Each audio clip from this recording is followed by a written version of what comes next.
बिस्मिल्लाहिर्रहमानिर्रहीम। अस्सलाम वालेकुम। Welcome to my channel. कैसे हैं आप सब? उम्मीद करती हूँ आप सब खैरियत से होंगे। मोअज़्ज़ज़ सामीन, दुनिया में बहुत से अम्यूज़मेंट पार्क्स मौजूद हैं।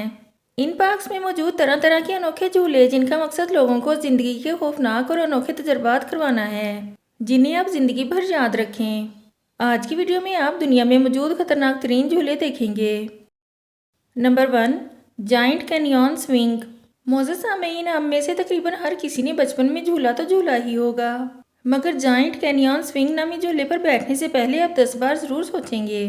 कोलोराडो रिवर से 1300 फीट बुलंदी पर जाने वाला ये झूला जब 50 माइल्स पर आवर की स्पीड से घूमता है तो झूला लेने वाले सांस लेना भूल जाते हैं। इस झूले पर बैठने से पहले आपसे एग्रीमेंट साइन करवाया जाता है कि झूले में अगर आपके साथ कुछ भी होता है तो आप खुद इसके जिम्मेदार होंगे। नीचे गहरी खाई और ऊपर झूलता ये झूला अच्छे अच्छों की चीखें निकाल देता है।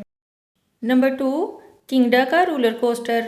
मोअज़्ज़ज़ सामीन, न्यू जर्सी जैक्सन टाउनशिप में वाक़ किंगडा का रोलर कोस्टर दुनिया का सबसे ऊंचा रोलर कोस्टर है। 465 फीट ऊंचा और 206 किलोमीटर पर आवर की स्पीड के साथ दुनिया का दूसरा सबसे तेज तरीन रोलर कोस्टर है। चढ़ते और उतरते वक्त इसकी बिल्कुल सीधी बनावट कमजोर दिल वालों की जान निकालने के लिए काफ़ी है। उस पर इसके ट्रैक का साथ साथ घूमना बेहद खतरनाक है।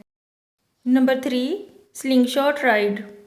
मोअज़्ज़ज़ सामीन, नॉर्थ कैलिफोर्निया यूनाइटेड स्टेट्स में वाक़ इस झूले में एक रोलर कोस्टर पर 2 अफराद बैठते हैं। रोलर कोस्टर की दोनों साइडों को केबल से बांधा जाता है और एक स्प्रिंग की मदद से इस रोलर कोस्टर या चेयर को ऊपर आसमान की तरफ फेंका जाता है, जैसे गुलेल से पत्थर फेंका जाता है। ये रोलर कोस्टर 300 फीट ऊंचाई तक 97 किलोमीटर पर आवर की स्पीड से जाती है। लचकदार केबल्स की वजह से रोलर कोस्टर ऊपर नीचे और गोल गोल घूमती है। आज की वीडियो में इतना ही। नेक्स्ट वीडियो तक के लिए अल्लाह हाफिज़।